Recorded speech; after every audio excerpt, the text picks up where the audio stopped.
Welcome to Why We Roll, a tabletop role-playing game design podcast by the Stillfleet Studio. We're your hosts, Chris Pickett, creator of the historical fantasy game Danse Macabre, and Wythe Marshall, creator of the political sci-fi game Stillfleet. Through the show, we hope to amplify new creative voices. We chat with different indie TTRPG designers, talking through a range of questions that are pertinent to many designers, players, and GMs. We hope to showcase fresh and even challenging ideas about what makes imagination-based games so powerful. Before we introduce today's guest, a reminder. If you enjoy this episode, please consider supporting the show and all of our games over at patreon.com/Stillfleet. Okay, let's find out why we roll.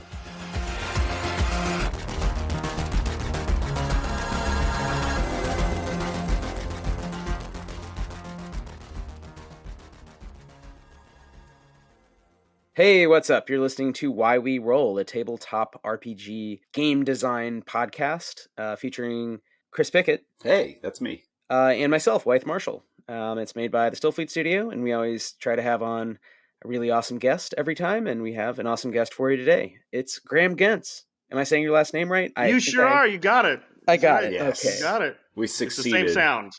It's the same sound twice, like a superhero.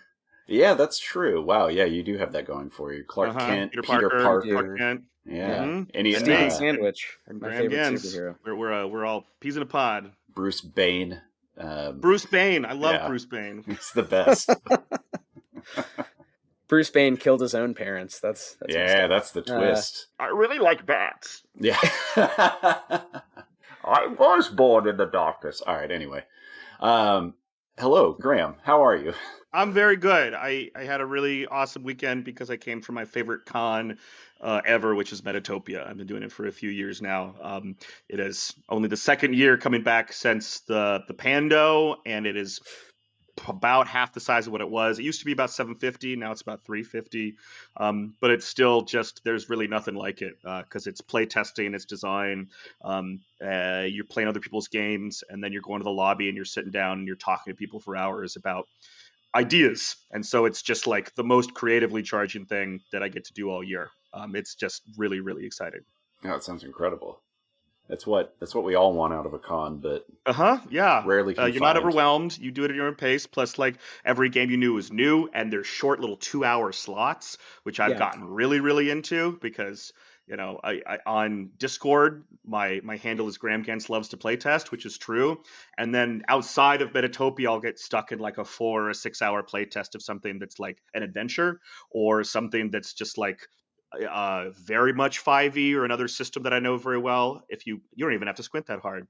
But at Metatopia, I sign up for the weirdest stuff that I can, either in pitch or mechanical premise. And then even if like it's an unpleasant experience, I'm out of there in 90 minutes, which is fabulous. And you can still think and give feedback and, give a compliment sandwich and then move on. And it's all I think every part a very beneficial experience. Yeah, totally. I just got back from FLAG, Finger Lakes Area Game Con, a little shout out in Ithaca, where studio member Aaron is. But yeah, we were just saying before we recorded, Graham, we got to go to Metatopia. I wish it wasn't the same weekend because Metatopia looks amazing. Yeah. So flags. How many flags are there? Just one flag, 2 Gs. Flags. Yeah. Oh, okay, great. Just like me, 2 Gs. Yeah. So yeah, just get him to adjust it because there was a similar problem this year because my other very favorite con, which is largely for like the community and cultural portion of it, is Save Against Fear, which is all about mental health professionals who use games as part of therapy or clinicians, other parts. So some of the days are them getting professional hours, and then the exhibitor hall could be the most informal space I've ever seen. Even a con I like, there's a certain frenetic energy when you're there for what it is. But when you're at Save, it feels like a family picnic in the best possible way. People existing, which I've never felt, even in Metatopia, I've never felt before. And they happen to be at the same. It's in York, Pennsylvania, and so I would be there if I could. Morristown's kind of in my backyard as well, Morristown, New Jersey. So yeah, I don't know. I've never been to Save Against Fear, but same thing. I've heard great things, and I would love to. I adore it. It's make sure that wonderful. these events somehow don't happen on the same days. It's also funny they all happened right after the election, so it's very weird because it was like, we're trying Yeah. to get pumped, get people to Yeah, sign up all and play all games, which the they social did. media were like, "What's it Yeah. gonna be like? Is it gonna be weird?" And it No, it wasn't. wasn't It weird. was Yeah. pretty good. I occasionally would talk to somebody and be like, "How are you doing?"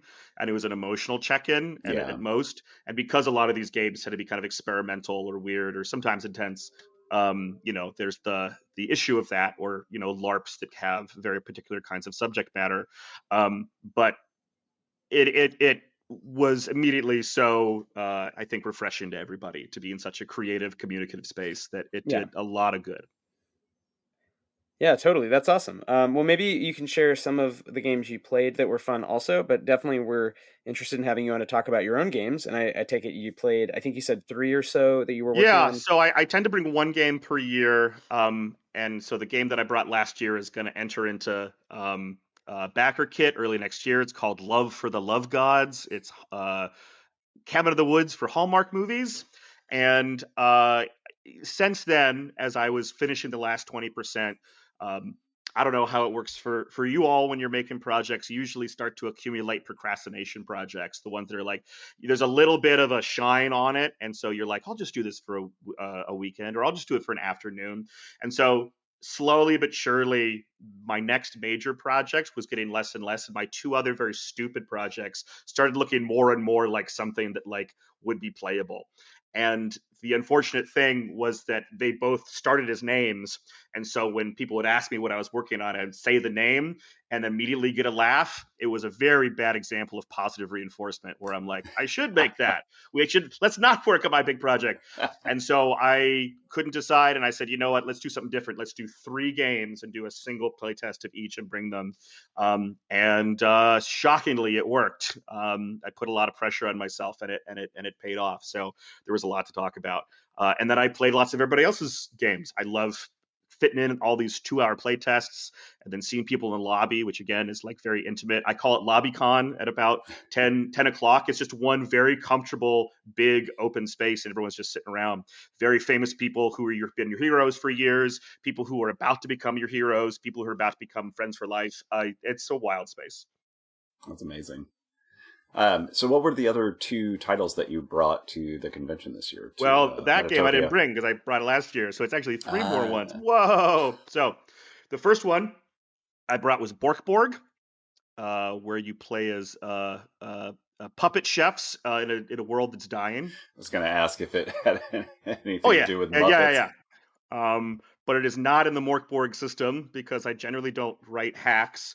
Um, it's more like a vibe, and then I write a lot of GM-less games and a lot of like storytelling games, so it has that energy. It's really a game about contrast. How do you build contrast? How do you zip between tones that seem disparate? Is kind of what the thesis of the game is, beyond like getting the door open with the name Borkborg. Um, and then the second game I brought is Kids Are Bikes. Kids Are Bikes is a game about being a kid that turns into a bike, or a bike that turns into a kid, or both.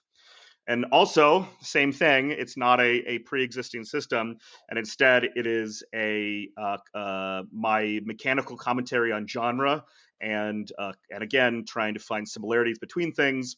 And most of my games I refer to as buckets. I'm very anti-canonical. I absolutely hate canon in general because I think it takes away from the agency of the players at the table. And also, what I'm most interested in at a role playing table is when ownership occurs and players are high-fiving and hugging and walking away and being like, this only could have happened here with us, right? And so Kids Are Bikes is taking that to an even further degree than most of my games tend to, which is I ask people to bring the buckets and then they fill them up and then we talk about it and then you make a game out of it. So the consistent thing is that you're always kids that turn into bikes or bikes that turn into kids. And then the idea is, what exactly is that? And I don't answer it. I give you the tools to answer it, and then the game emerges.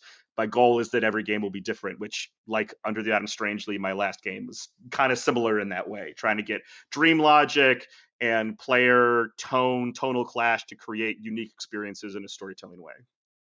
Can you say a little more about when someone has an idea for a kid turning into a bike or a bike turning into a kid?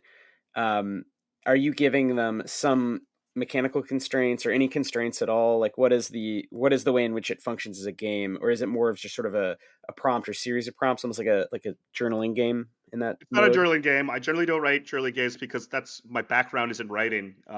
There's some bits of really brilliant solo games that have come out that are very difficult for me to like get into more than just once, because I look at them and I say, oh, this is what I do all the time, or this is what I went to school for, right? I like the idea of the prompts.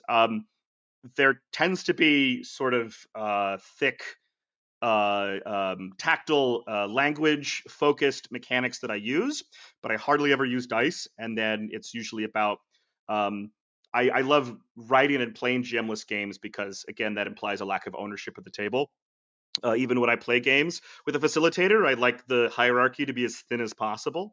It's really about a guiding thing. And so when I write a game, it's this fantasy that like I can communicate an idea and then not be there presently, and then that people can take these ideas and make a thing out of it. It's a cookbook, right? You know, the game is not the thing. And so there's like three pillars in Kids Are Bikes. Uh, the first one is generating tones and ideas, and I put it in a big triangle. And so the idea is that you have these corners of different either genres or ideas. So it's like Transformers at the top. And then I even break it open and I'm like, okay, you could put like a musical genre, like ska. I don't know, maybe ska is in the bottom left. And then you could do another movie. It could be a movie. It could be, you know, Teenage Mutant Ninja Turtles or Animorphs. Maybe it's the color blue. I don't know. And so you have that. And then people have their own separate triangles and you put your little dot where in the triangle you want to be. Are we like mostly this thing with like supporting bits of those, or do you push it all the way? We're 100% pure ska in this thing, and then the second half is then asking what people do. You kind of place all them together. You make this little zone, so you have this little like fish that's shared on everyone else's choices that like is glowing, that you kind of highlight.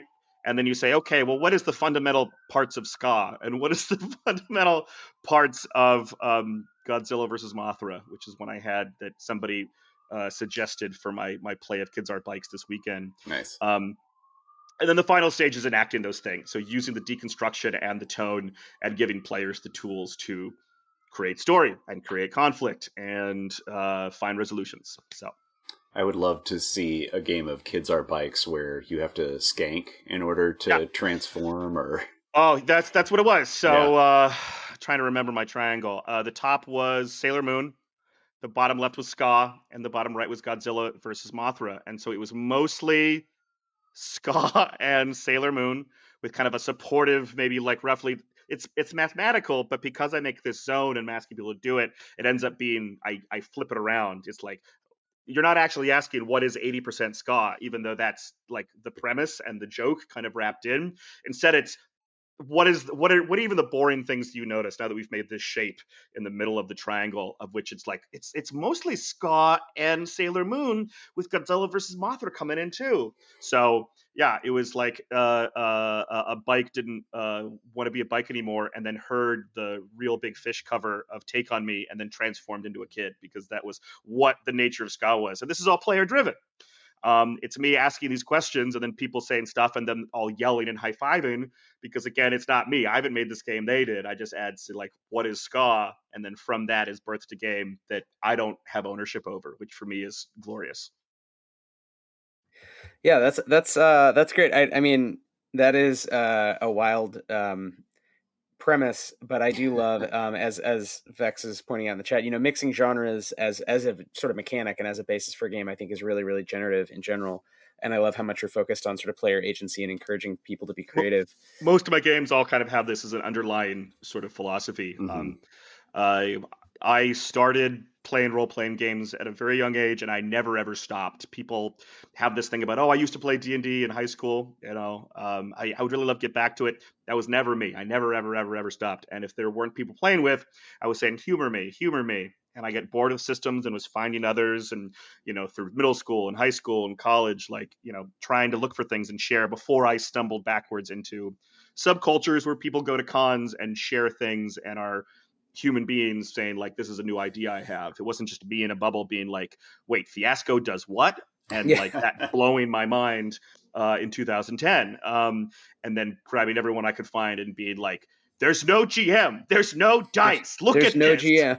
And There are dice in Fiasco, but they don't really work well. The second edition having cards like makes 100% sense, but it doesn't have the montage at the end, which makes me very mad. Yeah. This gets to our sort of traditional second question, which is, how did you get into the game? I will say I definitely want to come back to some of these themes of community, not only just because you and I just came back from cons that we really enjoyed, and we were sort of sharing about how awesome cons are in general and how important they are for game designers because of the reason you just cited. You kind of cross-fertilize ideas, and it's not about competing with other indie designers. All the indie designers are kind of just tend to be generally cool and, interested in creation and collaboration. And it is generally a good time. Safety caveats about COVID and such aside. But I want to come back to that. And I want to come back to community making also in an age when people are probably thinking about that in light of the election that just happened at the time of this recording. But before we do that, how did you become a game designer? Walk us through, because, a lot of us, I think, went from D&D to dissatisfaction or just like boredom with that and trying other games.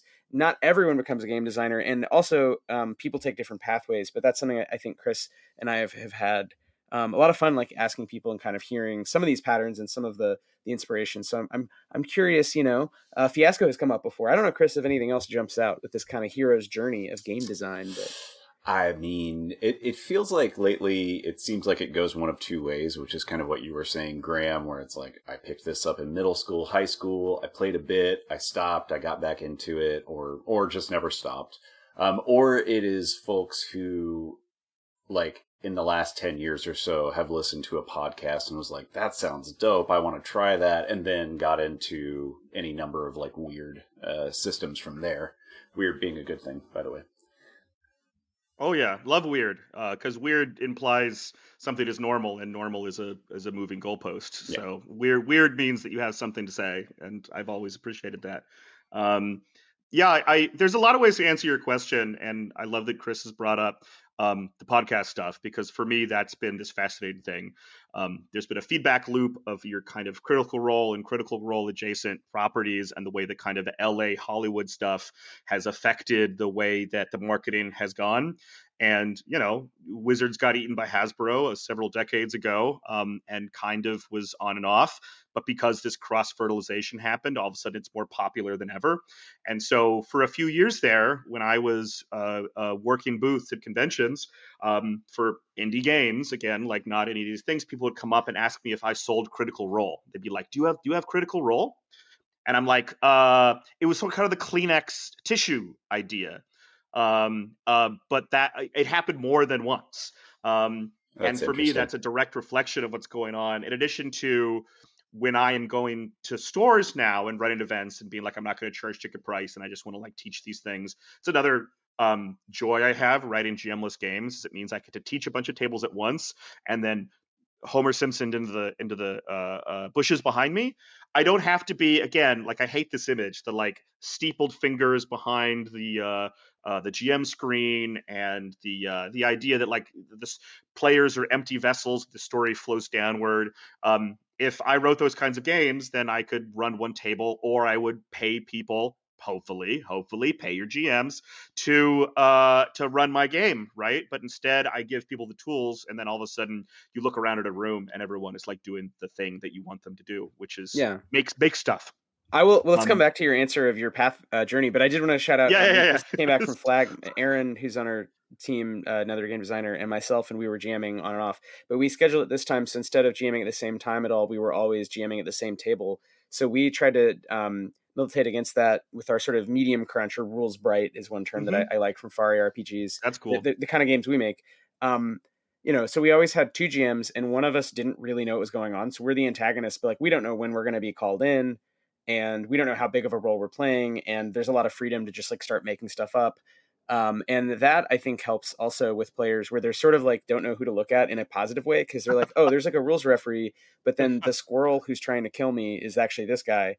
And then they're looking at each other, and it sort of had that feeling of like, yeah, just everyone make it up, right? Like anyone can make it up. So I think in addition to GM lists and like all these things you're citing, I think there's so many ways to sort of begin playing with that traditional, you've paid to be here and be told a story. But like, Oh yeah, yeah. there's problems with that potentially. It's not a Like podcast, right? endlessly, like even like the opening gambit of it as a concept, I find deeply troubling, and I hate it. Yeah. I think it makes bad games, and I think it makes bad culture. And like you could go off on either one for any number of reasons, but that's the starting point. If that's your starting point, then we need to reevaluate. Like, I hate the Forgotten Realms. The Forgotten Realms should be forgotten. You know what I'm saying? Hashtag forget the Forgotten Realms. Yo. Whoa, you heard it here first. That's right. That's right. We Spice. kicking it off big. I would wear that This is how we shirt. roll. I Why would we wear that roll? shirt. Why we roll? Yeah. This is why we roll. No, This is why This we is roll. how and why. so Graham, how did you go from playing D&D type games, playing Fiasco, trying stuff out, to making your own? What Yeah. was first? What was most? What like led you there along with cons? I think you Yeah. mentioned cons, right? So the short answer is cons, but I want to broaden the scope of the question just a little bit to include another point that is very important to me that I harp on a lot, which is this like this fantasy line, this appropriately enough, between a game designer and a homebrew. What game are you playing? Oh, what's a homebrew? Oh, wow. It's 60 pages of stuff that you've made and thought about and changed and produced. In the same way that 15 years ago, the concept of a hack was a pejorative term. People would talk about, oh, this is a hack of this system as a way of it's not real game design.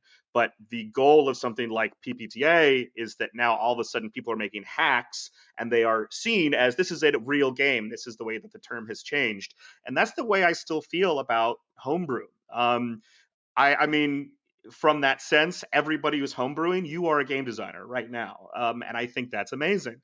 I want to play your game. I want to listen to you. I want to ask you questions because I love this stuff. Like I'm a huge nerd and I'm here because I'm deeply passionate about this stuff. And so you have a home campaign. I want to hear about it. Oh, what are you doing? Oh, what elements are you forgetting? What are you deconstructing? That's the shit. That's game design. And so I was doing that. I was a kid, and you waiting for the band concert to start, and I'm like going to the brass section and being like, "Who wants to do some shit?"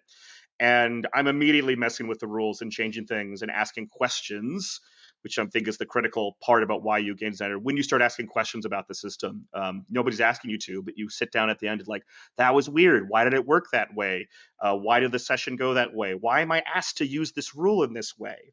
And so I was immediately doing that, and then without realizing was finding other systems. So it wasn't just necessarily boredom, it was curiosity. I wasn't mad at D&D, but I was asking questions about what second and mostly third edition were doing.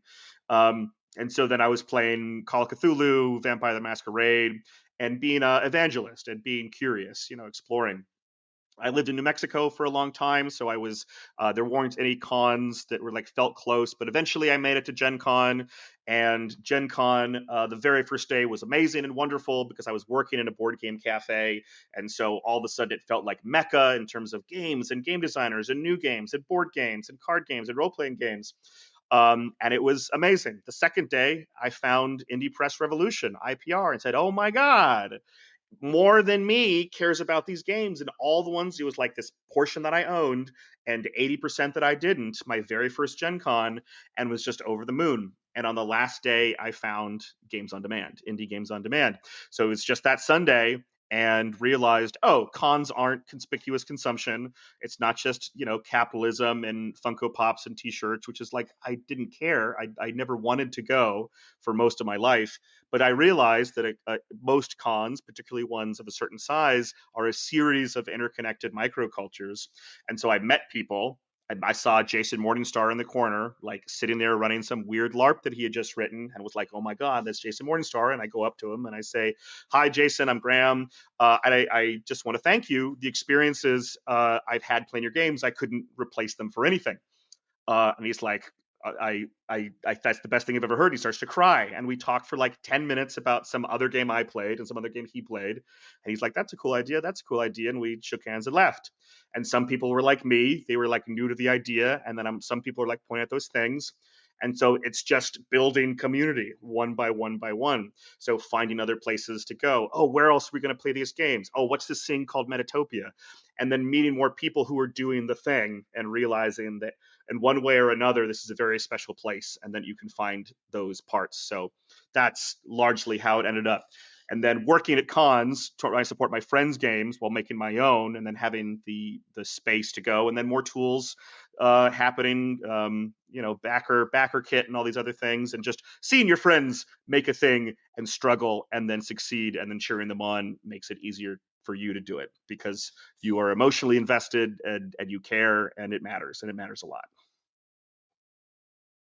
No, that's such a good, inspiring answer. I definitely agree that cons are a series of microcultures, and I think indie games, especially, are just always a series of microcultures, but they're usually so geographically diffuse, and even I think on Discord, kind of diffuse. And cons kind of force those moments of serendipity, like you're saying. You just bump into someone who, you become friends with, you might even work with, whom otherwise, might just seem like some inaccessible person. You would probably be unlikely to cold DM or email Right. as much as you would approach at a con where you can see, that there's that space for just kind of chatting and being like, hey, I like this book. I think that's even I can't remember when we met, but it was kind of that same thing. It's like at I cons think you we were don't know floating who's around who. MythWorks, and you Yeah, at came over and MythWorks, but we talked about MythWorks stuff, and then we talked about game design. You said you had a yeah, company, and I'm yeah, always interested in what people are doing. If they say I'm a game designer, as somebody who is quite comfortable talking to strangers, I honestly do care. So when I say tell me more, I'm not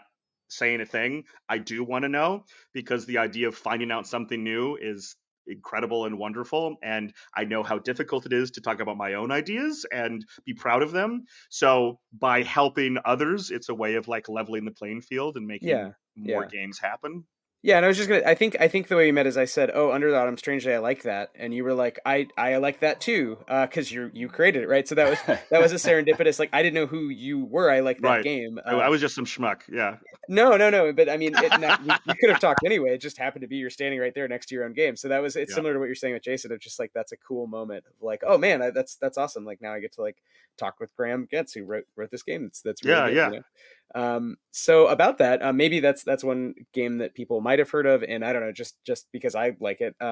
Could you say a little about Under the Autumn Strangely? And if there's any other games, I mean, if you want to sort of highlight a couple of your works that you made Yeah. in between Yeah. starting and like now, um, this So year. there's a Yeah. couple big pieces of out of the Atom Strangely and how it happened. One is Zine Quest at Kickstarter, which I think is great because it really starts to push people into a position of a reasonable project from beginning, middle, and end. Because the like last 10%, the last 1%, there is an asymptotic difficulty that occurs when you're trying to finish a project. The number of drafts that occur and the PDFs that occur, and then all of a sudden you realize that for the last 7 drafts you've had this one typo that somehow you've missed, and then all the like fear and insecurity and imposter syndrome magnify like in that point, like nobody cares about this sucks.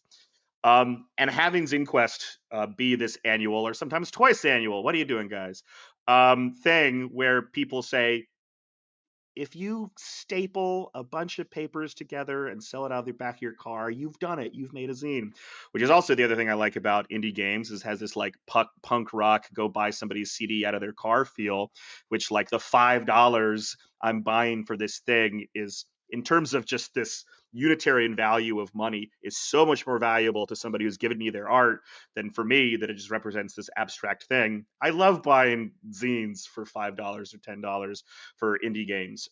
Even if I'm only mildly interested in what they're doing. If it's like, if I like the premise alone, I will absolutely almost always get a $5 or a $10 zine.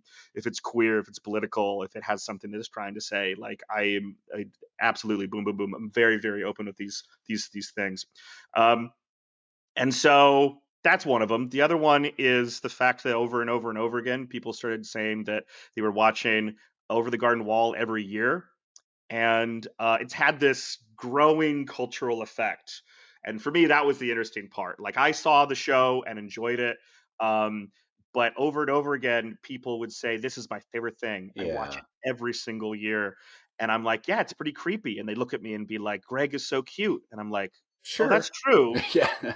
But I never would have thought of that from again me and looking at a piece of art and art is reflecting. Like when I say, "Why do I like over the garden wall. It's so Pottsfield is the coolest thing I've ever seen. It's like the perfect storytelling in 10 minutes, but then other people are doing that too. And so as I'm thinking, okay, this is interesting. Why is his art doing this in this way? I'm a big horror guy. So if I was to write Graham Gentz's Over the Garden Wall game, it would be a horror game. And I do call it a horror game, but there's no horror mechanics. Again, it's me playing on the expectations of players. I think there's a lot to be said about written rules and then unwritten rules and expectations in terms of a game. Something like D&D is essentially a folk game because of the things that have been learned and relearned and unlearned. But I am very lucky in an indie space to have these things and see how many of the stuff that I can uproot in terms of expectation. And then it's stone soup. And then all of a sudden people are making this thing that I don't have any part in. So that's where I was going with the mechanics and ideas. So it's GM list. There's 3 roles. And what I'm doing is I'm breaking apart like the roles of what it means to be in a role playing game. You have a traveler who's lost in the world. You have the Arcadian, which is the world itself and the like weirdos that live there. But there is something wrong. You have somebody who's like complicating and adding and twisting the knife and having that like ... and it doesn't quite sit right with you. Like I describe this person, being kind of strange. They look at you, and then the terror gets to go, and it fills you with dread. But these are 2 different people. So what you're talking about with your game with the 2 GMs, you don't know who to look at. I am banking on a very similar thing. It plays 3 to 6. So you have 2 terrors. They specifically have themes that they have to come up with that flavor their descriptions of what's going wrong, but they're secret. Everything else is open information, but that specifically is secret. So you have this diegetic moment of the 2 people whispering and conspiring together. And I haven't said in the book to do this. I haven't said that this is part of it, but it is for me part of the experience, and people are experiencing it by playing the game. So that's the unwritten rules part. And then it's a bunch of dream logic. I ask people to ask these questions they don't know answers to. And so as a result, the game ends up very, very rabbit hole travel because people have no prep. They haven't made the thing, and they're answering questions that they find. And then I'm asking them to freeform associate with like autumnal imagery and pastorally surreal ideas like giant vegetables or human hearts growing from a tree. And then when they answer those questions, they're discovering the themes. This prep is death. Don't prep. That's why that's how we roll. Never prep anything ever. That's why we roll. I mean, I don't know. Sometimes prep's okay. Nope, no prep. Try it. Try not prepping. We have. We've done no prep. We've done light prep, which I think is good, depending on the games you're running. And then definitely I agree that heavy prep is what most first time GMs in my experience, like where they get hung up. Yeah, for sure. It's the game thing. It's I have to have the steepled finger and I have to present an idea. But for me, it's about keystone skills and listening and leveraging the idea that we've all read books and seen movies and have friends and talk about things, and things evolve over time. That's what a role playing game is, and having the skills to like listen actively to what people are doing. That's why I love this prep as death shit, because I think it makes the table healthier and more reactive and more interesting. It doesn't mean it's haphazard. It means that I don't come in with expectations, and therefore you're more interested. I think it makes the games healthier. It's easier to use safety tools. It's you are more focused and on the same page with the players about the thing that's happening at the table regardless. Yeah, I think it's a question we can come back to. Here Vex is saying something I think was also something Michael Sands said is you have to be careful about what you mechanize because the space people are playing in cannot be the mechanics. And I think that most applies to horror and Vex's thought. So I think that is interesting to come back to sort of the way that Under the Unstrange, I think really neatly has these kind of horrific moments, but leaves a lot open. And yeah, to your point about player safety, I mean, definitely, I think, I don't know, it doesn't feel unsafe in the way that I think other horror games, maybe they're playing on, different trips. Maybe just it's this sort of over the garden wall vibe too is not the same as like a slasher movie.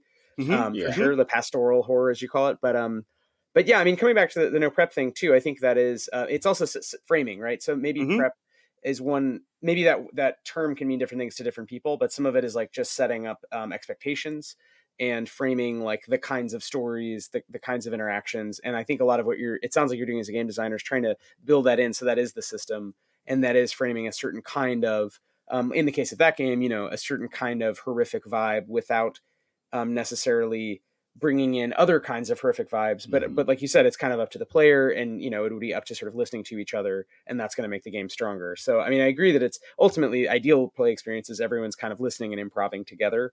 And creating space for those moments where no one person could have come up with the cool idea that emergently everyone comes up with. Like you said, the example of Ska, Mothra, and Transformers, right? Like, Yeah.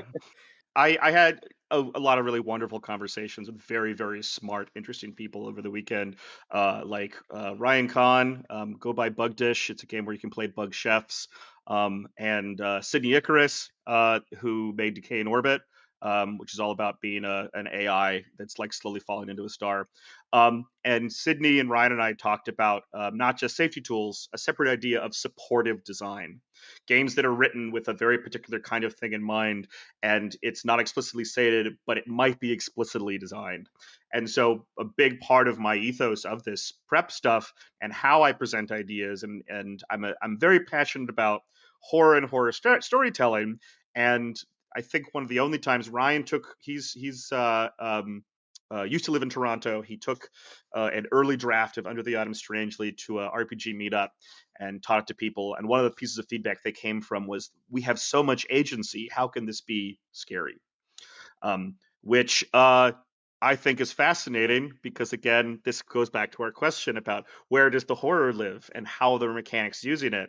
I've played a lot of Call of Cthulhu, and I think as a high schooler playing it, I was fascinated by things like your hit points don't go up. But the other mechanical parts, like the D percentile and watching your imaginary number of insanity go down and not really mean much, was the horror trying to live there. So I think our question is very apt and a very, very smart observation.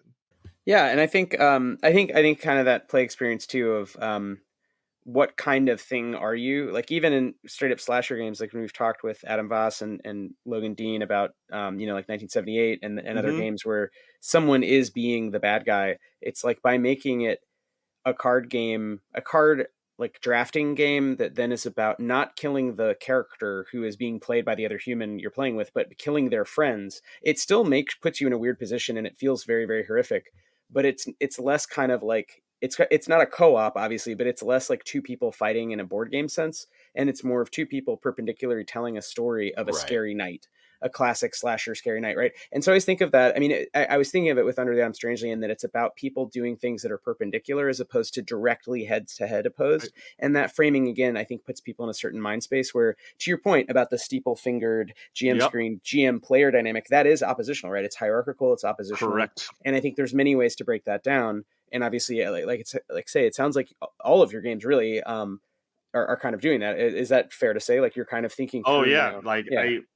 even my one pagers of I'm trying to say something very particular, usually about design, the culture of design, or the way that games are played specifically, the way that I have strong opinions about D&D, but on the other side, what I love is that the concept of gay D&D exists, where people throw out the rules and they're all tiefling bards, just sort of messing around in a place. That's great. I don't want my criticisms to take away from that, because they're playing a different game by the nature of you go on the playground and you adjust rules and you're listening and talking. But the steepled fingered GM is unique to that, but it is not unique to these other forms of folk games. So calling D&D a folk game, I think, really starts to frame it in a better light. This person coming up and saying, can you sell me a copy of Critical Role, again, is recontextualizing what these things mean to people and why. Yeah, you're very intentionally designing these games from the outset. No GM, no kind of hierarchies. But I'm curious because you seem to have slightly different systems in each game. What does the kind of process look like for you? Like, are you like, I know you have a couple of games that started with names, which I think is a great place to start with a pun personally. But yeah, I I mean, mean, it's how they got Eat the Reich. yeah, exactly. Yeah, 100% backers from that. Yeah, exactly. There's no way. Um, but yeah, what does your process look like when you're sitting down? Maybe like something that you're working on right now. Like, do you Yeah. look at the framing of the genre? Are you looking for specific play experiences, and how do you kind of go about corralling those conversations or curating those conversations? Yeah, those are great questions as thinking about design and how you go through and what you want the intention to be. It's never a a linear process, and things that come out of creative writing, like, kill your darlings, is very, very important. Role playing games as an experience feel like they're an extension of person, and so when you're having this other thing, it can be very, very difficult emotionally. Um, I find personally that a big barrier I have is I will work on a thing and think I'm in the pocket and I'm about to finish it, and I fall into two big categories. One is, oh no, I've redesigned Fiasco, or oh no, I've redesigned Fate, um, because they both have the ideas that influence me, and it's there. And so um, Terry Pratchett has this really awesome quote about Tolkien in high fantasy is very much like Mount Fuji in classic Japanese art. It's either all the way in the foreground or all the way in the back, or if it's gone, it's by specific omission. And so when I'm making a game, when I'm lucky, it's because I've struck upon an interesting thing that made me mad or inspired me, or something clicked about it not working. And a lot of the times it's me pushing pieces together until I look back and I say, oh, this isn't going to be interesting at all, or it feels identical. And sometimes I'm wrong. I play it with my friends and they say, Graham, this thing over here is really interesting you're doing. And I'm like, but that's the stupid part. They're like, no, no, no, you're wrong.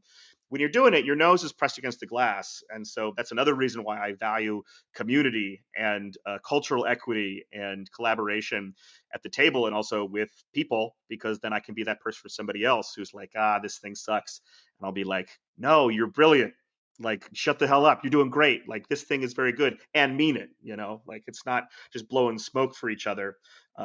You surround yourself with people whose work you like, and then you get to have both interesting play experiences and then conversations you want to have, and then it's inspiring to you, like being able to have friends who inspire you and make things, it's I imagine I'm slightly more competitive than the people around, but in the way that I'm like, wow, this is a wonderful thing. What else can be done? What else could be made? And so going to something like Metatopia means that you're having conversations with people, which are eye opening. And some of the games are either done in a way that frustrates you, and then you can go and use it, or you're like, this is absolutely rock and roll. I never would have thought of that, and that in and of itself is a wonderful experience. Does that answer your question at all, Chris? Yeah, it kind of gets close to it. But I actually really like, I like this idea of negation in game design, and I don't mean that in a strictly like a negative space kind of idea. Well, I mean, in the sense of like finding something that you don't like and then building backwards from that, or building off of it. Like I find myself in that space a lot, where I find certain genres or certain genre conceits to be really frustrating with fantasy, and that's how I started writing Dance Macabre. But it's something that nobody's really brought up before, where it's like, yeah, sometimes you just don't like how a thing is designed, and you want to morph it or mold it to something that you think is better, which is completely valid. Yeah. Enjoying the show? Please consider supporting Why We Roll in all of our games over at patreon.com/Stillfleet. Dear patrons, we really love y'all. We just couldn't keep making Why We Roll without your support. Thanks so much for listening, everyone. Now back to the show.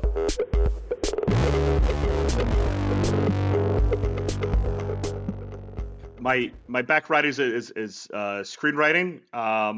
I had like an anthropology minor in humanities, but I studied screenwriting ultimately, and so and taught it for a little while afterwards. But my professor, one of his things he would say a lot was, when speaking to a class and they're like trying to get ideas, trying to find inspiration, he would go up and say, "You got to find something that really pisses you off." And I thought that was very funny. So sometimes when I'm feeling blank, I'll sit down and be like, what's kicking around my head that I haven't externalized? And I've had some pretty interesting things come out of that. Not all the time. Sometimes, again, it's just getting over that hump, that 20-minute mark, and that when you're still writing is really, really important, because you've managed to like filter through a lot of the like barriers that you yourself have put up for you. So whatever you can find, whatever is like the middle, beginning, and end of this process is very powerful. Yeah, and I mean, we have talked a little about the negative design space in terms of system, Chris, I think on this show about our own games, but I think it's a good point that we haven't talked a lot about it in terms of thematization and thematic integration. And I think it's interesting to think about that personally, just because like a lot of what Stillfleet started with was making a list when I finally was like, okay, I'm going to do my own thing, not just as maybe a homebrew, but what isn't going to go in the game. And thinking about sci-fi tropes, not even things I didn't like. So there is that what pisses me off moment, Mhm. but there's also stuff where it's like, for example, I love cats. My wife and I have multiple cats and love cats, but I Favorite decided musical, huh? they all just went extinct. You love No T.S. cats. Eliot. No, there's none. There's none in the game. They don't exist. No versions of cats exist in any of the game. And why is that? Well, it's partly because it's like, all right, it's like the more things you can cross off the list, the more it Mhm. highlights the things you leave in. Mhm. Mhm. And the more that it begins to feel alien because you've underlined certain things and deleted others. And those somewhat arbitrary choices really add up to the point where people say, oh man, this feels so distinct. Or like, I feel like I know how it would work, because even though they don't know the rules, they kind of know that there are rules, and they know that the universe has some sort of shape. And I think that goes back to your thing about like Ska, Mothra, Transformers. Like, pick any three things as yeses, pick any three things as nos. You could start a million stories, a million Right. games with just like Yep. those two lists, right? Mhm.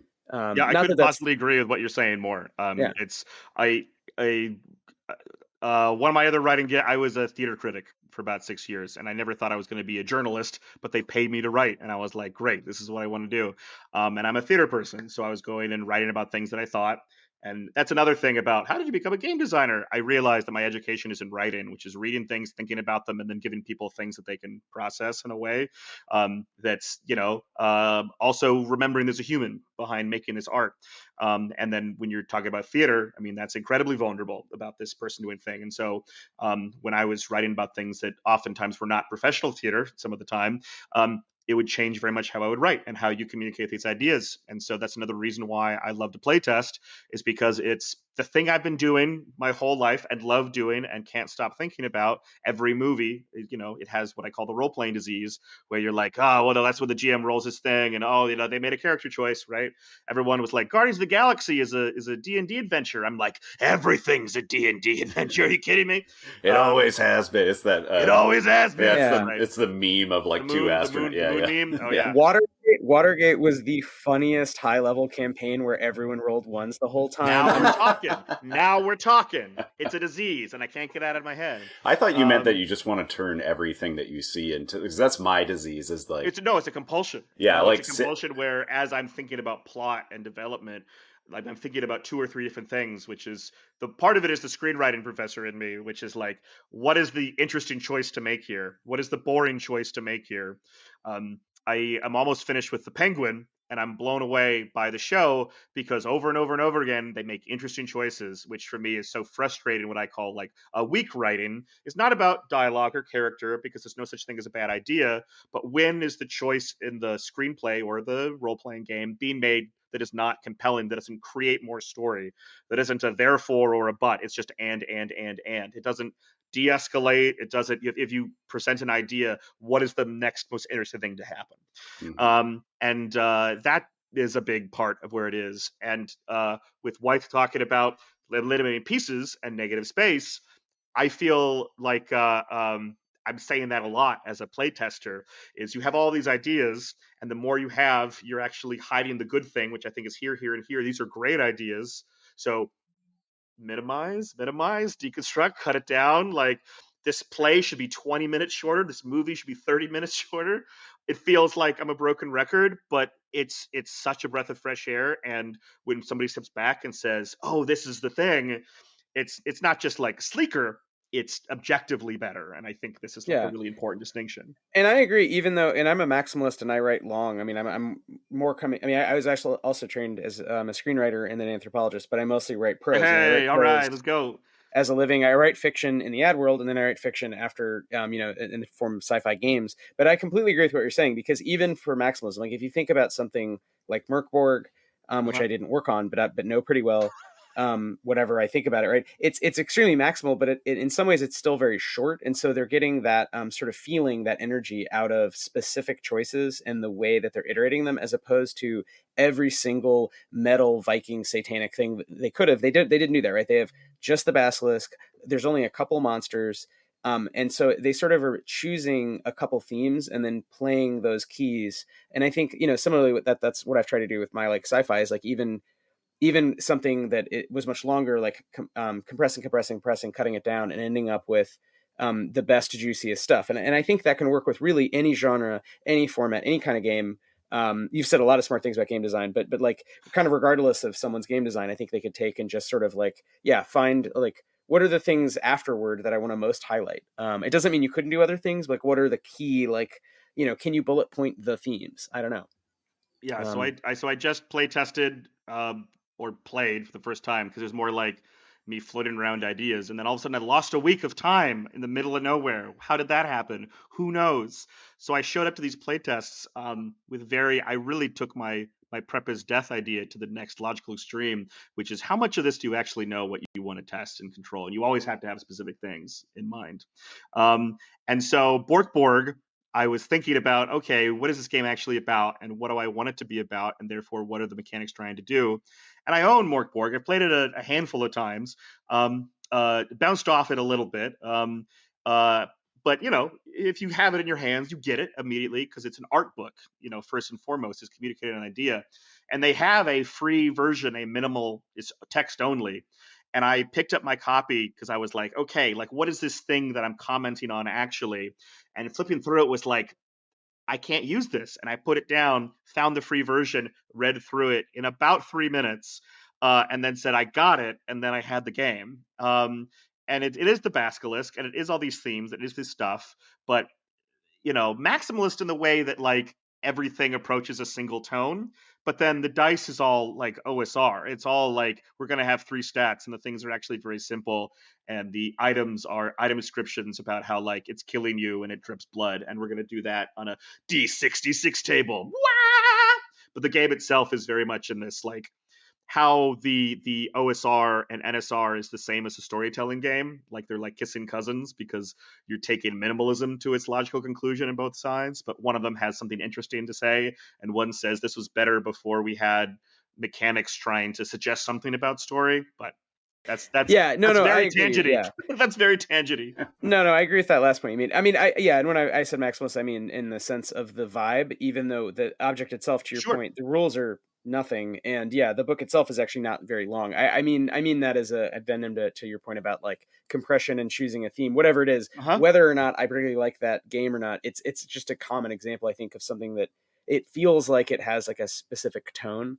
And I Right. think we could probably point at like a bunch of other examples. I don't mean to sort of particularly vaunt that one. No. There's an Edgar Allan Poe quote about like a story needs every single word needs to point to a single tone, and I don't believe that necessarily. However, God damn it, could Poe do that? Like he set his mind to it, and he knew how to do the thing, and he executed the thing. For me, I like tonal clash. That's why all my games are like very serious and very stupid, because you find this incredibly powerful human release in both. Horror and comedy function in the same release and setup, which is why horror comedies are like peanut butter and chocolate. They function the same way narratively. Mm. And so in terms of maximalism, the idea would be like how many systems are you having there and how many different choices are you making, is what I'm thinking about. The minimalism of the game is we're going to offer a whisper of rules and then say, how are you going to use your, I would argue, background cultural knowledge? What do you filter through the idea of, oh, it's death metal? Okay, well, who here hasn't seen a death metal album cover or seen the music or whatever? And half the people raised their hands, Yeah, that and then was one person is really into it. yeah, that was something Um, that Hex of Hexagon said in our chat, which is Morkborg doesn't need lore because everyone who plays it has 20 albums of lore from symphonic metal, which is it's true. I mean, Well, half the PCs do, or maybe even less, or the one guy really, really does. right. And some people are like, I guess I listen to Tenacious D. And then there's one person is like, I'm a ska head, but I'm just happy to be here. And you have the And there are one guy at the tables of table everyone that's a being new like, metal guy. it's a new metal guy, right? It's a possible convert. You just got to get the Morkborg in him, baby. But that's what I'm saying. Like, so much about game design is about this assumption of shared cultural knowledge, but sometimes it's not because I don't know. I've only played Morkborg like 3 Yeah. times, And I would say every single time was not with all metalheads, and I'm not a metalhead. Like I'd say I like Mastodon, and that's about it. I get more proggy. I like Yeah, the same. I'm electrical with stuff. you. I mean, that's actually similar to what I was going to say, which is I actually don't think it's about the cultural touchstones. And I'm never. I mean, my cultural touchstones are like from other cultures 300 years ago, largely. So like a lot of this stuff, I'm like, yeah, no idea. Like I love Mastodon actually, so it's funny you mentioned that. Hell yeah. But I mean, they're just so good. But yeah, I think like Vex is saying something about narrative structure that I completely agree with, which is like maybe it's more about David Lynchian stories, which Vex points out. Uh-huh. Cut through details and focus on certain vibes. So I can think of a bunch of different sort of narrative structure vibe styles that aren't really, they may be for me cultural touchstones, like the works of James Tiptree Jr. Alice Sheldon, like her stories are just imprinted on my mind, and they have very specific sort of forms and characters. Most people probably haven't read them, sadly, even if she's an amazing sci-fi writer, but like it sort of doesn't matter. What matters is people have seen certain kinds of far future dystopian sci-fi that examine, has Cronenbergian like body horror and plays with ideas of species and gender and all these things. So I think like, those vibes can be picked up on kind of regardless of the cultural touchstone. And I think you're coming back to your work. I mean, I think Under the Autumn Strangely gets there, even if people have not seen Over the Garden Wall, they get the vibe, right, that you want. And it sounds Yeah. like the new one with the kids becoming bikes, bikes becoming kids. Yeah. It seems like you're doing a lot there that, as you're saying, it really doesn't, you could plug in almost any random cultural artifact, and then the game is actually this engine for like milling that into a sort of Right. shared story that has certain, ultimately everything does come down to certain constraints, right? It has certain narrative constraints or something. So there's going to be a transformation. It's a story about becoming. It doesn't have to be a Bildungsroman. Maybe it's about an old couple dying because they kind of turn into bikes together. And it's like a sad, sweet, like, nice kind of rom com type thing. So I can imagine like a lot going on there, and I like how you're using genre as like raw material. Yeah. Yeah. Plus 30 points for Billix Roman. The idea is that I am leveraging what people want to do and when they don't want to do it. I love David Lynch and I really like surrealism, partially because both my training and interest and one of the many lenses that I use is so structuralist by nature. And so when somebody is thinking, it's the same thing about playing a game. Play test or something with somebody's presenting ideas that I've never even thought of. This is like seeing a great piece of art, particularly when it breaks free of certain assumptions. And so I've played a handful of games that want to be Lynchian, that are trying to be surreal, but the nature of role playing games are already structured. So, how are you going to deconstruct that? And I found that most things don't do it enough. And again, I'm not the only person who has this, oh no, I've redesigned Fiasco problem. I'd say roughly half the games that I've played that have said we're a Lynchian thing, it's just Fiasco. But then, like, what is the engine doing to make it Lynchian? Well, it's not. And so, what I leverage in Under the Autumn Strangely is the question, which is like casting a line out and not knowing where it is, and then you are the person who's pulling it in, and you're walking as you pull it in, so you don't know where it is, while other people have agency, so nobody knows the answers, and things are going through. And as you just pulled over 2 or 3 great names of really fabulous things that be at the surface or underneath. You're aware, you're unaware. But if I say don't prep, ha ha ha, we got there again, and you say, well, what am I supposed to do? But you are supported by other players doing the same thing. All of a sudden, the stone soup is happening, and over and over again, surrealist stories come out because people are trying desperately to find this thing, and it becomes like dream logic. Dream logic in the way that like your brain comes up with an image, and then immediately your brain clicks in and says, oh, that's actually normal because, and then it backward pedals, try to explain it. Like every time. I'm very, very bad at lucid dreaming. My brain is very good at explaining any stupid shit that's happening in a dream, being like, it's very normal that Aubrey Plaza is here and has 3 arms because don't you remember? And I'm like, yeah, I do. Of course I do. Like, why wouldn't it be that way? And so as a result, I have found the people who come in with, oh my God, this is going to be Over the Garden Wall, tend to have less of a good time because they're pushing their intention really hard into the middle. And so my idea is that it's a tonal sort of Ouija board. And so some games are more horrific and some ones are more whimsical. But that is the joy. Again, I want the gay people to find the tone as they go. It's not the game where like the steepled finger GM has a gritty game, but the players want to sell lemonade at a lemonade stand, and it's the meme of, oh, stupid PCs, oh no, woe begone, a forever GM, another phrase I hate. If the GM just listened to the players and leaned into the lemonade stand, they would have the best game ever, because that's where the game resides. So that's what Undead Autumn strangely is it's trying to say, what's your lemonade stand, and then helping you get there.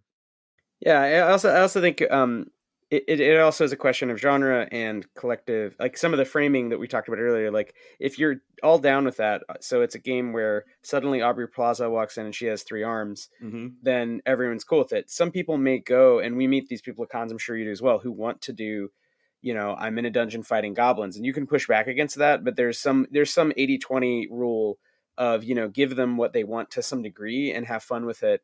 And what are you pushing back on and why? So I think if every game is purely surreal, if that's your thing, that's great. But I think some designers are looking for like a specific genre or narrative structure or vibe.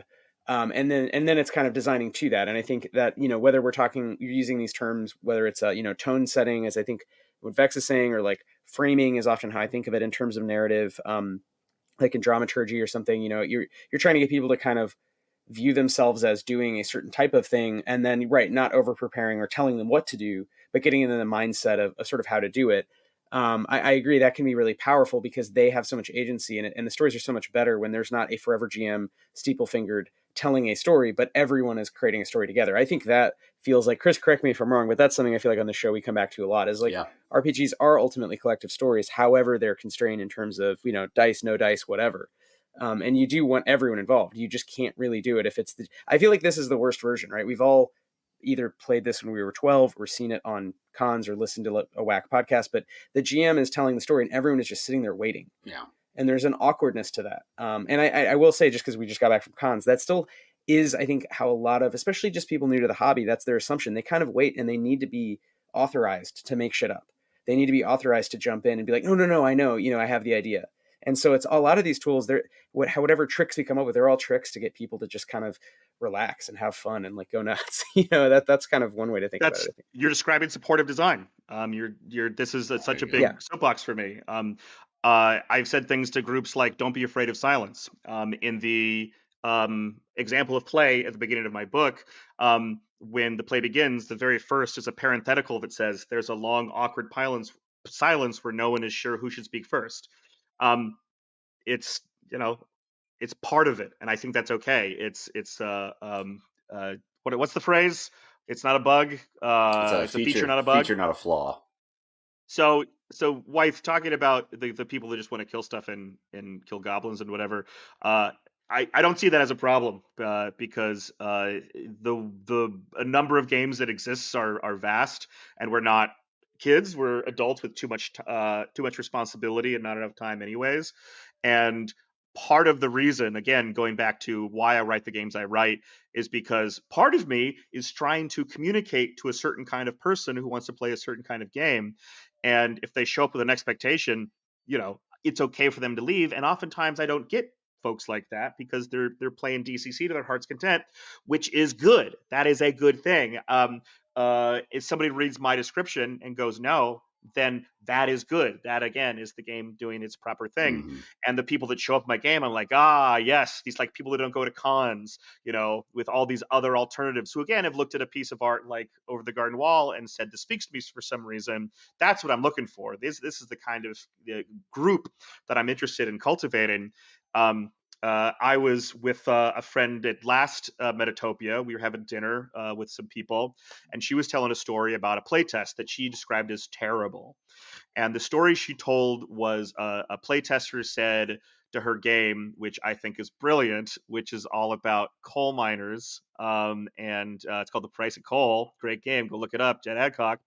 The playtester said, I can't imagine why anyone would ever want to play this. And everybody at the table laughed except for me. And I said, Jen, that actually is great feedback, because that person has told you so much information about who's going to play your game and who's not going to play your game.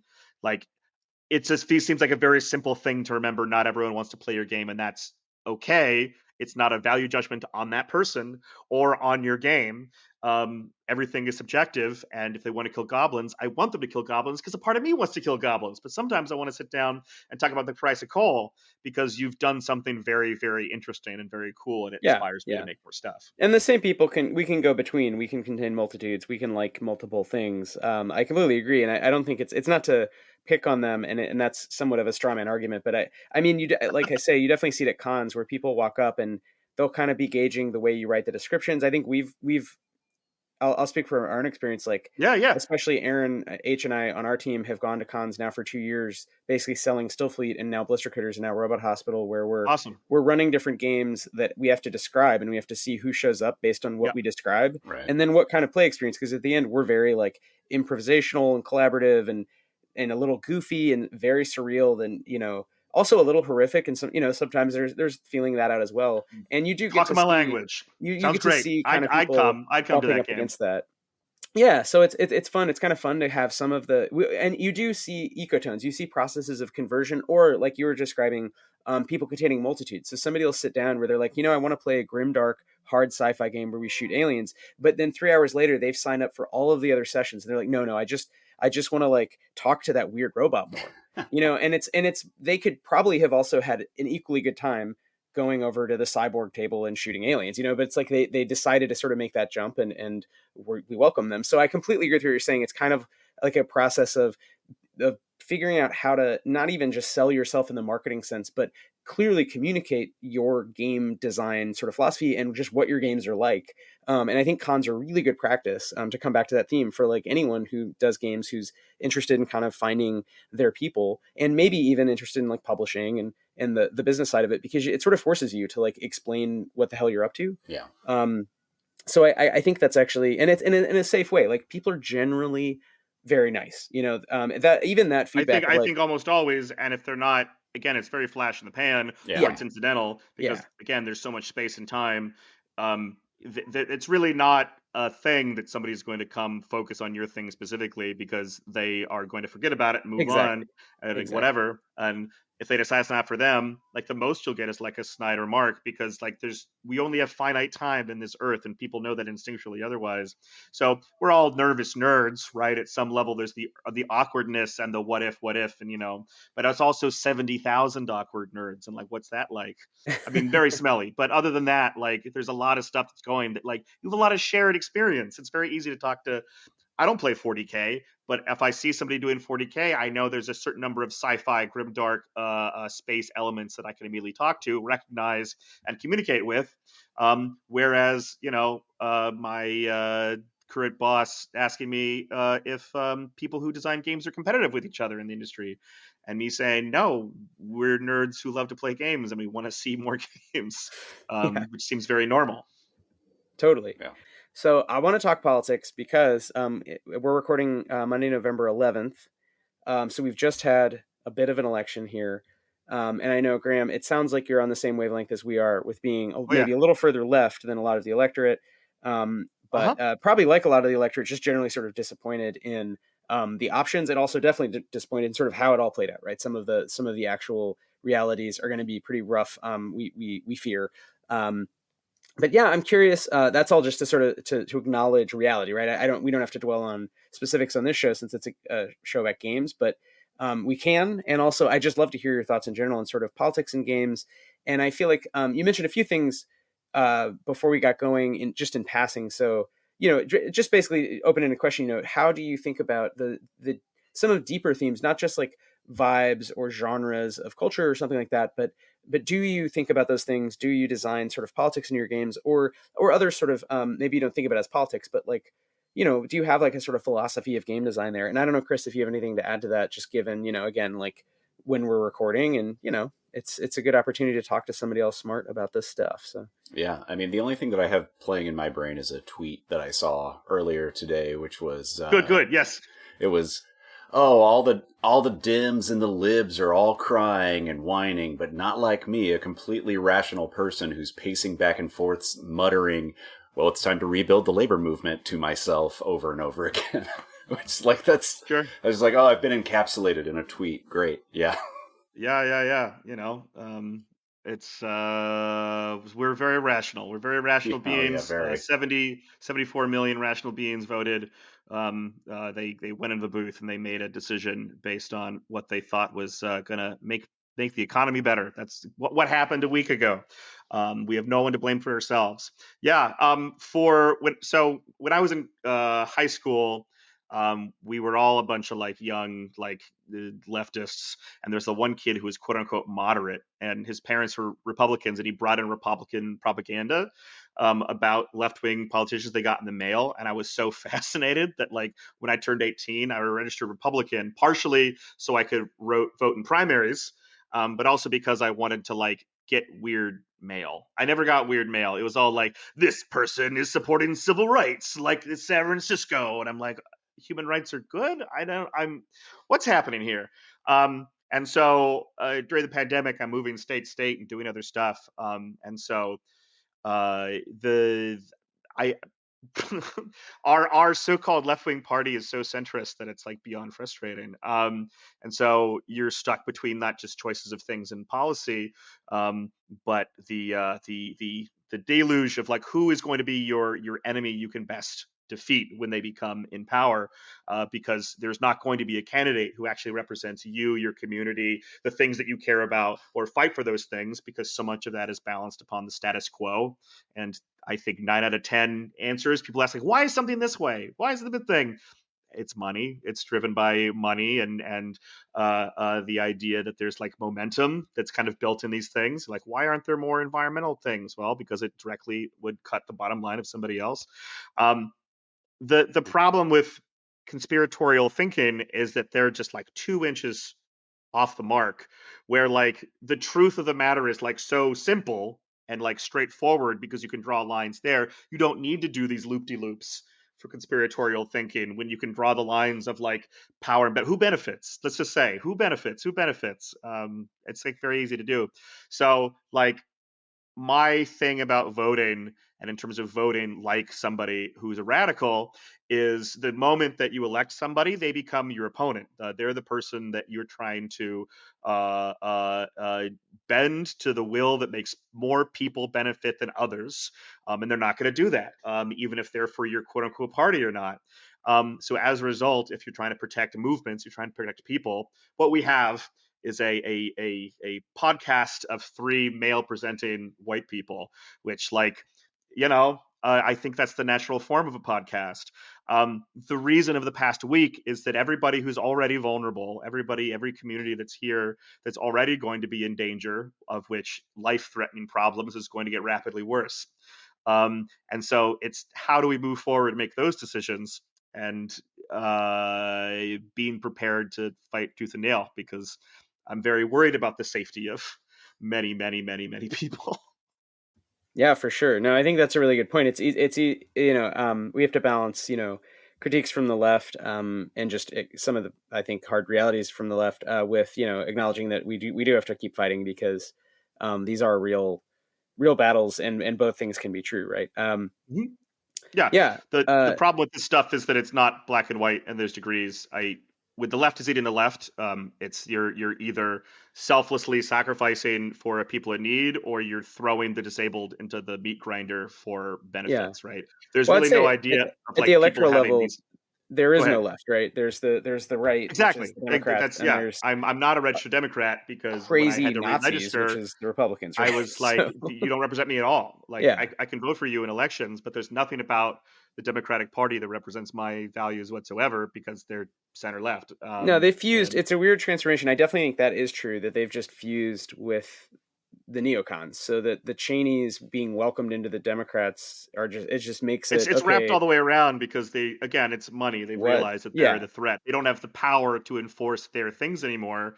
They're being pushed out politically. Their things aren't being prioritized incidentally. So yeah, now we have Liz Cheney on stage talking with Democrats, which, yeah. So whatever.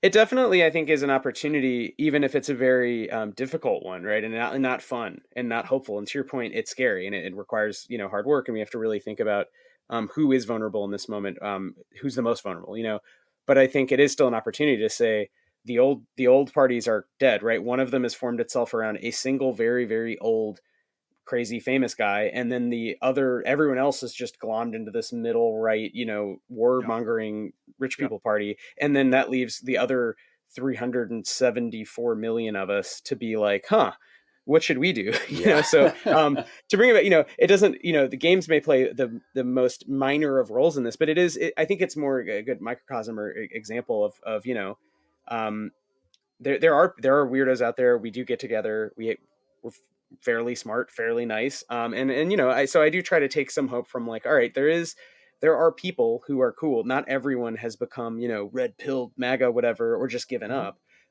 And I think, whether that feeds into our game design or not is sort of irrelevant, in terms of the day to day.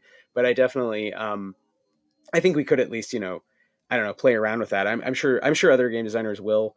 Probably a lot of people will run the opposite direction toward escapism, which again, perfectly fine, makes total Sure. Yeah. sense. Both are fine. But yeah, I don't know, Chris. I mean, I don't know. We haven't really talked about this either because we've both been out of town actually. yeah, we've been, Yeah. a lot going on. I mean, I was going to say one thing. I think just even in Under the Autumn Strangely, there is this kind of, and you were saying this earlier, Graham, right? There's this anti-hierarchical kind of design philosophy that goes into it. And what I like about that is that it allows us to still play in some escapist spaces and make, I don't know, just making spaces where you can have those political discussions where they feel a little bit less edgy, they feel a little bit less personal, but you're still able to explore it there is really nice. And even if it's only in the structure of the game, I think that there is something to that.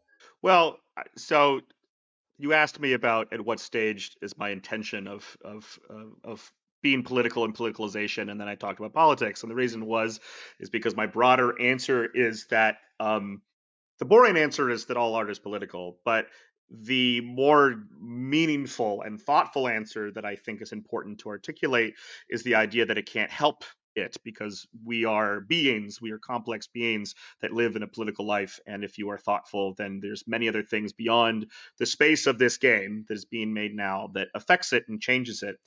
We are drawn to art that speaks to us for one reason or another. Sometimes it's conscious, sometimes it's not. And so when I am making a game, I find that it'll happen at any and every stage. So sometimes I have this very particular thing that I'm trying to address. Sometimes I'll start with the kernel, and then as I'm continuing to adjust it, I realize that there's something happening here. So it's part of that as well. Sometimes I'll get to the end and be like, okay, well, how am I going to change this? So it's it's incidental and intentional, and it's neither and it's both because it's a reflection of who I am. But I love Death of the Author because I agree in it specifically. In my example of play, and Under the Autumn Strangely, I appear and I say it's okay. You don't have to follow these rules, and then time and space are returned to their normal state. Um, there's sort of two last lines in the book, and one of them is, "After all, um, uh, uh, American history is fundamentally a horror story." And then the one by itself is all on one page and it says embrace serendipity. And so a lot of what I'm doing is, again, this minimalist structure thing is how am I trying to communicate ideas with as few words as possible and then letting go of the wheel and then having that all people kind of rush forward. And so if everybody is driving, nobody's driving. And so there are structural things happening. And part of that is the way I care about games, the way I care about healthy, positive, good tables, but also like what do I think make games better? But also it's what I think about people and culture and humanity, and I can't not have that be part of it as well. And so if I say this is a horror story of Americana, I've already suggested something without actually saying it, and then I shove it out there, and then people are taking their own experiences. Why do they have these ideas, and how do they bring them in? And as a result, there's a certain amount of it that's selfish because if I keep teaching at different cons the game that I wrote, but I'm not the person doing the same adventure or even the same concept or even playing the same mechanics, over and over and over and over and over again, I can be pleased and wowed with what people are created and making over and over again, and they're all equally interesting. And then even pulling even further back thematically, it feels like they're all canonical because they're all following this same dream space and like strangeness. And so like, you know, I've done what I really wanted to do all along, which is write the Twilight Zone. Please, please, please. All I really want to do is write the Twilight Zone. Dear God, somebody give me a anthology show like the X Files. I do so well. But then sometimes people get to make it cute, and then I'm like, that rocks. I Yeah. wouldn't have done that, and I love it. I mean, there's also no stopping you from using a similar system in an anthology kind of set. It's like you could absolutely do the X Files. Yeah. You could do any of that. You could. No, I play every game that claims to be the X Files because I say I like that stuff because it's so much of me feeling my escapism as well. Yeah. Like escapism is a big part of it. It doesn't have to not be. It's you change as you go. Different kinds of media. Like I role played and created characters very differently as a younger person, and as I grew and as I continued my education of like writing and things. There was a certain point. I don't know, like as a high schooler into college, I wanted to use hyper competence to tell an interesting story because those were the pulp books I was reading and adventure stories. And this is shit I've been arguing about all weekend, which is the idea of systems mastery being the player being able to affect the narrative in a way that they want. And I had a big we argued about that for a couple hours.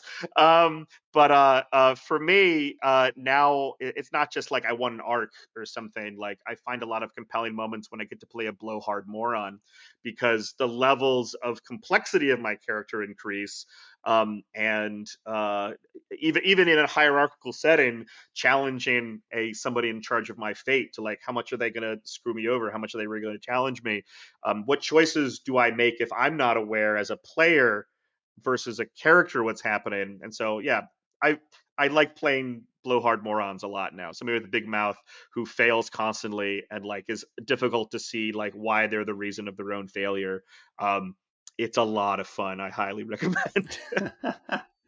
I mean, success is so boring, so vanilla. Really, it's like boring, and also again, it's the moving goalpost. Like, right? What does it mean? Yeah. It's better to have friction in our stories, I think. Yeah, and I think a lot of what you're getting at is also that there's a kind of you that comes through regardless. Mm-hmm. And what's fun is once you feel really comfortable and you feel like you've to some degree like mastered or whatever, you're comfortable with genre and character tropes and stuff. You just do yourself, and then you modulate. You change the filter or whatever. So now I'm more on killing goblins, but it's still there's going to be a part of you that is quote unquote political, or right, that has these thoughts, and they're going to kind of come out, and I think that can actually work even better. So sort of playing against type to a degree, it's not like I would never play like a fascist character, but I think playing a dumb guy, quote unquote, right, a trope of that is fun because it allows you to come up with new ways to say things you think instead of saying it the way you normally would IRL. It's the escapism doing the work of opening a space up for yourself to kind of be a little different with people, and especially with strangers. Sometimes that's just a more relaxed way to be, as opposed to like, let's all sit around and have really deep thoughts together. Like that sounds scary, Yeah. Whereas it if is, you say, it is scary. let's all sit around and kill goblins. It's like, oh, that's not scary. That's fun. I know how to do that. And everyone lets go, but you're still bringing you to the table. And I think that, that for me is some of the fun of, playing these games over and over and over again. It's just being able to kind of be different people, but I'm also always myself and being aware of that. And I always go back to like, I just love David Lynch, and he just talks about that so much in his art where he like can't help it. Like he is such a weird guy that every single thing he makes is the weirdest thing ever. But it's also very Midwestern, and it's also very Buddhist. Yeah. And those are parts of him that are equally as true as the surrealism. And I think some of the joke version, the trope version of David Lynch is that everything is just weird and dissolving, but also it's not. It's very quiet and almost sort of passive. And there's a way that even the scariest moments in the great, Lynch movies, there's a kind of distance and an emotional distance. And I think that comes from the fact he can't get rid of the fact that he's really into transcendental meditation. And, so I think each of us brings these sort of aspects to our art. And even if you're trying to make the most escapist RPG, this is like a thesis, I guess, you're ultimately going to bring some sort of political commitments to it. Right. And people may or may not sort of pick up on that. It may or may not matter, quote unquote. But I think cons are, again, just come back to cons. They're a fun place to kind of explore, and you can kind of press the gas more or less on some of those things. There are different environments, and they're all fair. Yeah. And I will happily admit before anyone else that I'm a pretentious hipster. But the idea that I like everything that we've said, Okay, I like killing goblins. I like power fantasy. I like the blowhard moron stuff. I like everything in between. All of those things are fun, and I enjoy doing them. I just tend to be at the moment being like, how is it that this idea is making this work, and why am I wanting to kill the goblin? This is very interesting. How am I feeling when I kill the goblin? Um, and so sometimes in a con setting, like that doesn't matter, and there's other things going on. But sometimes I'm thinking about how are people reacting, and I'm like people watching, or I'm thinking about the choices people are making and why. And that's from force or habit, or just like what has happened since I was very young and leaving those band concert games of D&D while we're all sitting on the floor, being like, why did my dick friend act like such a dick then? That's interesting. I don't know why, right? And like screaming matches with your stupid college friends about stuff they did in Vampire the Masquerade because it was pre safety tools. And the way those kind of conversations exist, I think about the way that people make art. For me, death of the author isn't that the author doesn't matter anymore. It's the idea that they've made a thing and now it's external of them, and so it's up to like where we are and how we interact with the piece of art that like is where the game resides. That's the same with role playing because it's ephemeral and exists at the table. That's why I tend to hate lore, and I'm not just like non-canonical. I'm anti-canonical. Like the idea of something that we need to know is almost never important. The only thing that matters is the thing being said or understood or interacted with the experience, our collective hallucination, but then also like what is the game itself floating ephemerally at the table with the experiences. It's also why I hate stat blocks because they kind of don't matter. None of it matters. And so having the wall implies something that's not there. It's the wall of the holodeck that you're bumping against. So if we're far more honest and transparent about the experience, like you're able to make a more exciting game, a more dynamic game, one that is more reactive and cool and fun. Even when you're killing goblins, it makes those goblin games better, and they're not any less good or interesting, and they are as the same level of value for me in terms of like what they are and what they create. Yeah, I think that's I think there's something interesting to the idea that I don't think that necessarily everyone has to um, play all games equally or something like that. But I do think, similar to the challenge of being different people at different times, I also will say as a game designer that this is a little bit perpendicular to what you're saying, but the idea that like old school D&D is not bad. There are things that can make these games better. Affordances like safety tools matter a lot. Yeah. So I agree with you on that. But I think sometimes it's good to go back or return to genres you've sort of moved past, evolved past as a person, as a designer, and or try things that are totally new. Just because Jump in for a you'll second to clarify, because I love the word evolution, because evolution sometimes it thinks like growth. Evolution doesn't mean growth, it means change. Right. So there's not, again, a lack of value judgment. yeah And so yeah evolving is totally normal and not like, regressive or any way, it's you have evolved and that makes yeah sense. You've changed. Of course you have. Like that's part of being alive, right? yeah. That's why I was saying it in if it wasn't painfully obvious, like sarcasm quotes, right? Like not like we've any of us evolve past these things because they're still fun and they may play different roles in our lives. The older we get, like we may be less interested in just rolling dice to see how many goblins we kill, how quickly, but they're still fun and they're still there. And they're still tools for telling stories. But I was just saying, I think there's a good reason to sort of jump in and out of different games and not only play the things you've defined as the best or whatever, because it does force you to bring your own self and your own design sensibilities into a totally new space and interact with that space. To say nothing of the people, of the social experiences, but even just purely, sort of agnostic of who that is, you're going to approach those things differently because you've changed over time, right? Because Mhm. we all evolve. And to your point, yeah, evolution is not teleological. To use the big, Mhm. it's not going in a direction. It's just kind of vibing. It's kind of It's vibing with kind the of environment. vibing. Yeah, That's right. It's all about the vibes, whether it's yeah. fall vibes or Mhm. evolutionary vibes Or surrealist or body horror surrealist vibes. body horror vibes. Yeah, I mean, I love that. Yeah, the thing I've found in games that claim to be surrealist is that they're still trying to follow rules, and the idea of like what it is a reflection of the artist, which is why when I was like, I'm going to do this, I'm going to use stream logic, it had to be reflective of the players, because if it wasn't, then it's just like I have images that seem unusual, but that's not really Right, what right. realism is, and so trying to translate it often doesn't work. And to your point about what Lynch is and what how he creates the art that he creates. And what I find is that there's a lot of stereotypes that occur about it. I I vividly remember going to a one act in a play in college that claimed to be Lynchian, and I was like, "Oh, it's like a greatest hits." It was like the backwards talking, and it was two women making out, and it was like intense light, and I'm like, "This sucks. This sucks a lot." This isn't why I like it. Because when I think about Lynch, I think about how hard I laugh at like the like characters like being odd, sitting and having dinner in like a Razorhead. Like there's so much release of humor that I think is there too. To your point about like the Midwesternness and like how it's just thoroughly him, right? And Yeah. so if we're gonna make games about those things, like they should reflect the people playing it because it's just floating there in the middle of the table. Yeah, totally. And to go back and like be even before Lynch, like you could follow any of these threads. I just happen to be stuck on this one, but like Oh, that's Kafka, great. right? Kafka similarly. I think people My you throw man. around the word Kafkan and they think about dystopia or something like that. But it's actually that dry humorism, the dry legalism, the Mhm. fact the stories are about many types of things. They're about technology, they're about America, they're about China. They're not all. It's like people get sort of um stuck in these stereotypical visions of things, and I know I do, and we do, I think probably both do on the show a little bit, just Yeah. making fun of D&D because it's the big boy. Like it's kind of okay to make fun of It's D&D if you're an fair indie game And game. designer. it'll be fine um before, it'll be fine after. Yeah, You yeah know, our so like our if opinions. it's for you or not, like it doesn't, if it's yeah fun to do, Yeah, I or don't. if it's for your fans, they're like, get them yeah boys. Yeah, I but don't. also I don't think that our acknowledge opinions are going to yeah change Hasbro's stock options at no all. no But yeah, they're and fair it'll game. still be fun to play, Yeah, you know what I mean? That's always gonna, yeah. it'll still be fun, whatever.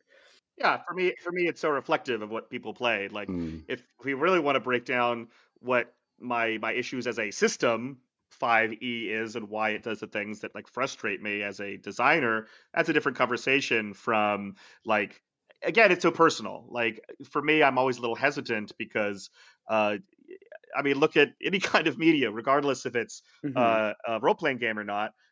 The clear connection is I don't like this thing, and then the reaction many people have is, well, this thing is me, or I like this thing, Right, so then if right. that thing is bad, I am bad.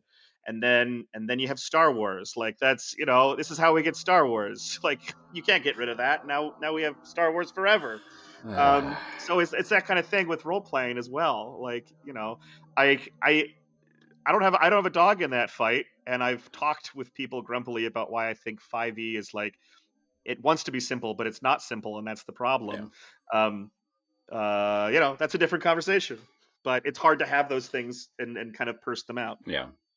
Well, I think, Graham, we're definitely going to have you back on the show. And Yeah. I would really love to have you back to talk more about your ideas around supportive design. What were the other two designers you had mentioned that you were talking with Oh, about so that? many. Yes. Oh, such incredible things. So Ryan Kahn, the one true Ryan Kahn, has an itch. I played a map destruction game of theirs that they're working on this weekend, which is lovely. There was a bunch of map making games because since Quiet Year, everyone's like, "Oh my God, it's the big thing." But I got thoughts. I got thoughts about Quiet Year, and so Ryan brought one, which again, like, he did a magic trick. We were with people who are extremely famous off the books past midnight playing in one little room, people who are way way way more famous than me, and Ryan like took them under a spell. He's a brilliant person, and I'm very lucky to be his friend. So he has an itch. Check out his itch. He's working on Bug Dish, his game where you play bug chefs, and Sydney Icarus, another person who I met this past Gen Con, and they came out from Toronto to come to Metatopia for the first time. They spoke on some panels. Brought their game, which is essentially like a band of blades, right? That's the forge tag. Bands of blades, but it's not Battlestar. It's the First War because I mean I watched the show like 15 years ago, but there's like a First War, and then there's the space, and then the show begins as the Second War begins. So Wait, it's about is the first war the original Battlestar Galactica? it could I be, think that's how because I think that's the I impression, think right? that's how The way that they they've did it. structured it. Anyway, that's completely off topic. Um, but yeah, that was great, and that was one of the best role playing experiences I had in a very long time. Because one person, again, this is back to Morkborg. One person at the table was a super fan of Battlestar, and thus knew the ins and outs of like jargon. I love Star Trek. I cannot tell you like serial numbers of certain pieces of the engineware. I can be like, no, I think that's the episode where this thing happened, but this person played the engineer who was well aware of all the problems mechanically of our really dense problem that we're having, but then it was all wrapped in this really important emotional core of like what we were doing. And the rest of us chose to play people of which the 3 or 4 people ahead of us had died and we had no way to do.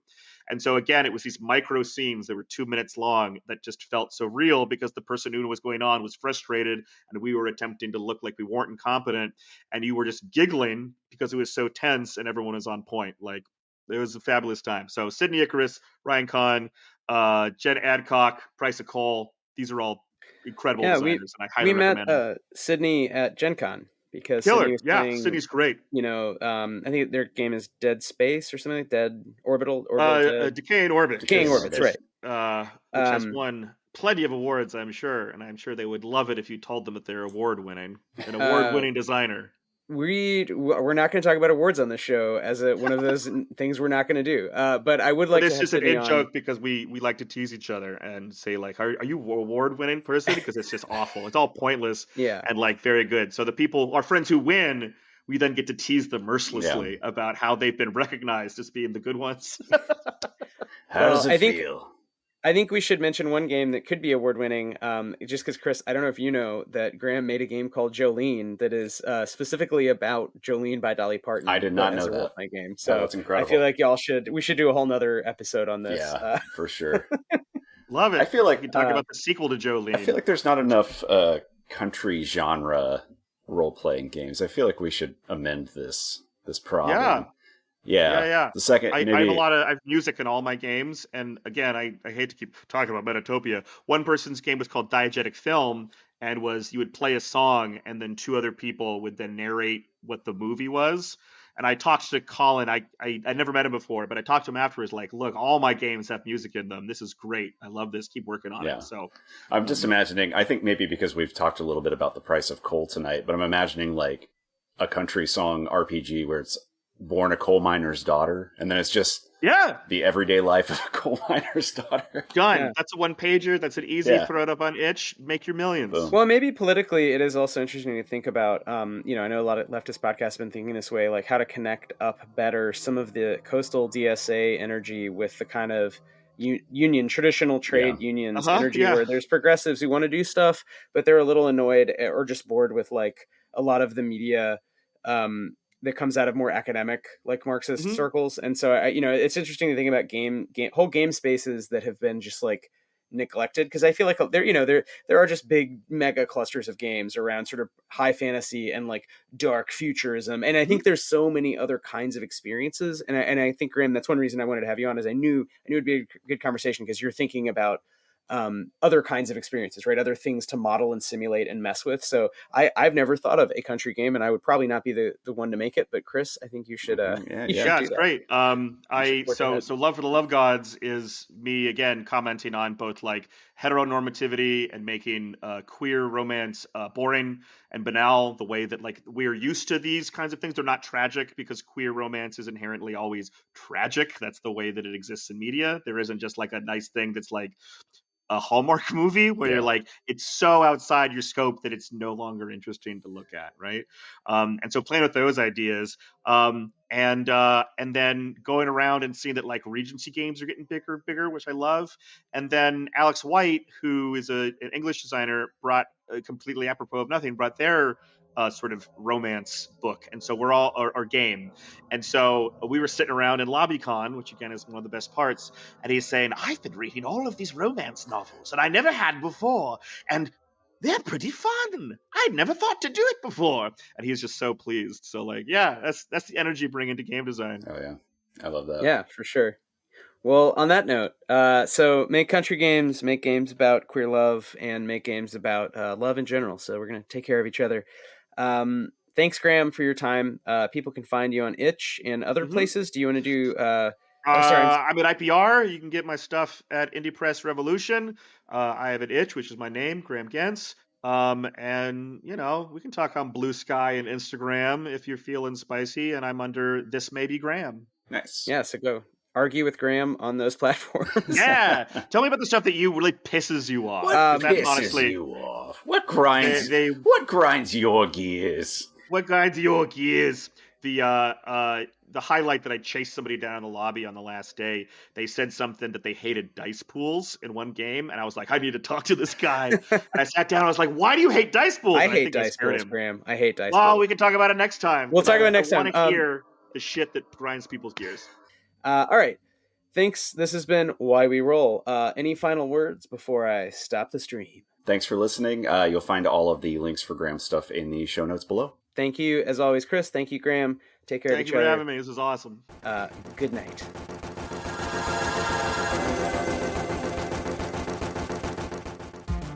Thanks for listening to Why We Roll. Our theme music is by the brilliant Sam Tyndall and Arpline. If you enjoyed the show, please subscribe wherever you get your podcasts. You can find us on all social media at Stillfleet.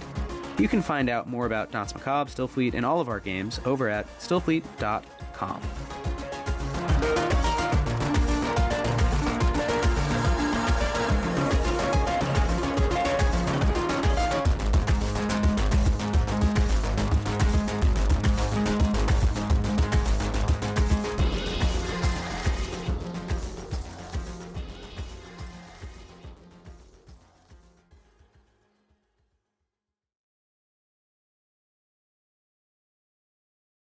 Hey there, I'm Hugh from Moderation.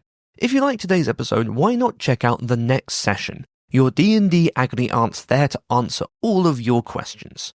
Join Adam and Alyssa as they answer questions sent in by listeners like you about how to solve the problems that come with running and playing in all sorts of different tabletop scenarios.